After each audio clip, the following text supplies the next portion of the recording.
Hi hello అందరికీ నమస్తే. మా రాజ్ కమల్ ఛానల్కి స్వాగతం సుస్వాగతం. అందరూ ఎలా ఉన్నారు, బాగున్నారా?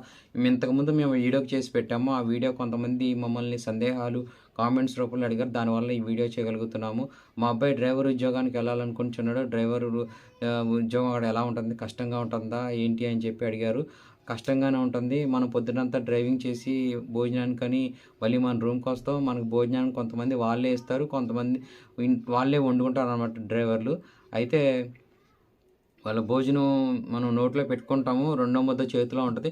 మళ్ళా డోర్ కొట్టి కార్ స్టార్ట్ చేయి, పలానా చోటకి వెళ్ళాలి, పలానా సరుకులు కావాలి, వాళ్ళని అక్కడ దింపాలి, వీళ్ళని ఎక్కడ దింపాలి అని చెప్పి అడుగుతారు. మనం కష్టం మరి అనుభవించే 2 సంవత్సరాలు మనం తప్పదు కాబట్టి మనం వెళ్ళాం కాబట్టి వాళ్ళు చెప్పింది మనం వినాలి, తప్పదు. అయితే ఇంట్లో పనిచేసే ఆడవాళ్ళు ఉంటారు, కొంతమంది మంచి వాళ్ళు ఉంటారు, కొంతమంది చెడ్డవాళ్ళు ఉంటారు, అందరూ అలా ఉండరు.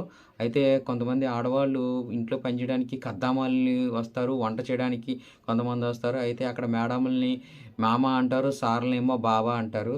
అయితే వాళ్ళు చాలా ర్యాష్గా ఉంటారు కొంతమంది. మేడం సార్ లేనప్పుడు మీకు ఫోన్ చేయడం, మేడం సార్ లేరు లోపలికి ఇంట్లోకి రా అనటం.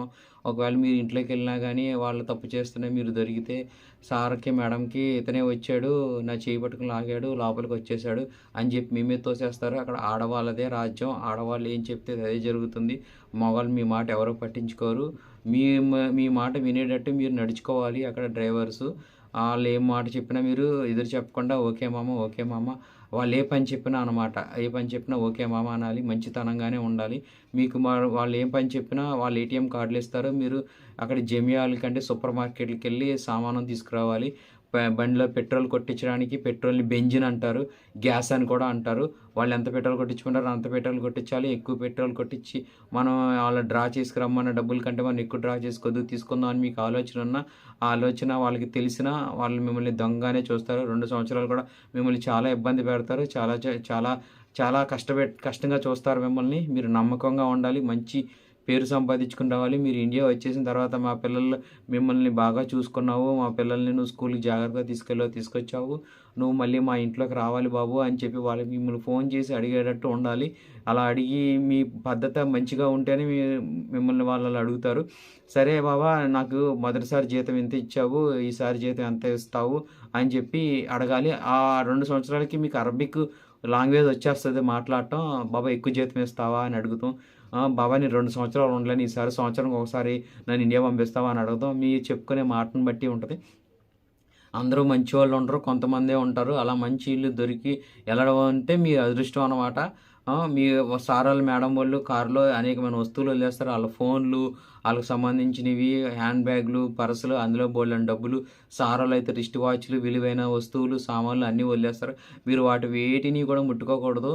మీరు అక్కడ వదిలేసారంటే మీ తర్వాత వాళ్ళు అవి తీసేసినా మీ మీదకి వచ్చేస్తుంది. పక్కింటి డ్రైవర్స్ ఉంటారు, వాళ్ళు తీసేసినా మీ మీదకి వస్తుంది. కాబట్టి మీరు ఏం చేస్తారంటే తెలివిగా సార్కి మేడంకి ఫోన్ చేసి, సార్ ఇలా మర్చిపోయారు బాబా, ఇలా మర్చిపోయాను కార్లో, బాబా నువ్వు ఇలాగా కార్లో ఇది వదిలేసింది మామ అని చెప్పి వాళ్ళకి ఫోన్ చేస్తే వాళ్ళ ఇంట్లో నుంచి వచ్చి ఆ సామాన్ తీసుకెళ్ళటం, లేకపోతే కద్దామని పంపించడం, లేకపోతే వాళ్ళ పిల్లల్ని ఎవరన్నా పంపించడం, ఇవి సామాను ఇచ్చేస్తారు. ఎప్పటికప్పుడు వాళ్ళకి ఇచ్చేసారంటే మీ మీద నమ్మకం కలుగుద్ది. నమ్మకం కలిగించేటట్టు మీరు అక్కడ నడుచుకోవాలి. నమ్మకం కలిగించి మీరు ఉన్నారంటే ఇంటి తాళాలు మొత్తం మీ చేతికి ఇస్తారు. నమ్మకం ఒక్కసారి మిమ్మల్ని చూస్తే మీరు ఎన్ని తప్పు పనులు చేసినా కానీ వాళ్ళు ఈ డ్రైవర్ ఎలాంటాడు కాదు, మంచోడు అని వాళ్ళు మీ మీద ఒక నమ్మకం పడిపోద్ది అనమాట. నమ్మకంగా ఉండాలి, చాలా జాగ్రత్తగా. మేము వెళ్ళినప్పుడు ఫస్ట్ బంగ్లాదేశ్, నేపాల్ అబ్బాయి ఏదో చేశారని చెప్పి వాళ్ళిద్దరిని చాలా కఠినంగా శిక్షించారు. మా ఫ్రెండ్ ఒక వీడియో కూడా చూపించాడు. నేను చాలా భయపడ్డాను. ఎందుకు భయపడటం, మనం చాలా నిజాయితీగా కరెక్ట్గా మన పని మనం చేసుకుంటే మన హద్దుల్లో మనం ఉంటే మనల్ని ఎవరో ఏమీ అనలేరు.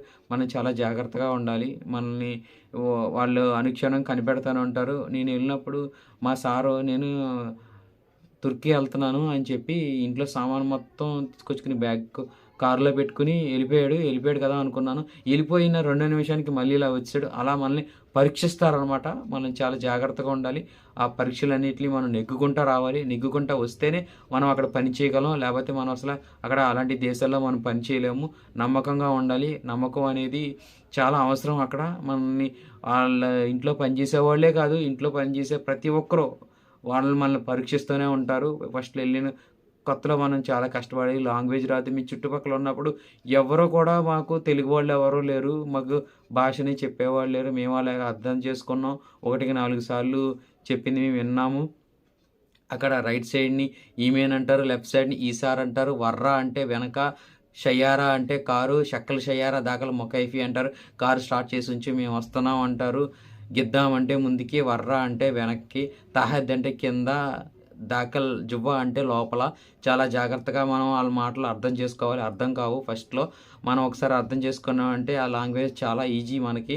ఊరికనే అర్థమైపోతుంది. అర్థమైపోయిన తర్వాత మనం కూడా మాట్లాడేయచ్చు వాళ్ళతోటి. చాలా జాగ్రత్తగా ఉండాలి. ఎందుకని ఇన్ని జాగ్రత్తలు చెప్తున్నానంటే మేము అక్కడ అనుభవించాము. వాళ్ళు ప్రతిసారి మమ్మల్ని మా గురించి దివానియాలో కూర్చొని మాట్లాడుకుంటూ ఉంటారు. వీడు ఇలా అంటాడు, వీడు ఇలా అంటాడు అని. మా తోటి పెద్దోళ్ళు వెళ్ళినప్పుడు మా సీనియర్స్ చెప్పారు కాబట్టి మేము ఇలా తెలుసుకోగలుగుతున్నాం. ఇంకా మంచి వీడియోస్ కోసం మా ఛానల్ని సబ్స్క్రైబ్ చేసుకుని లైక్ అండ్ షేర్, కామెంట్ చేయండి. Thank you. మంచిది.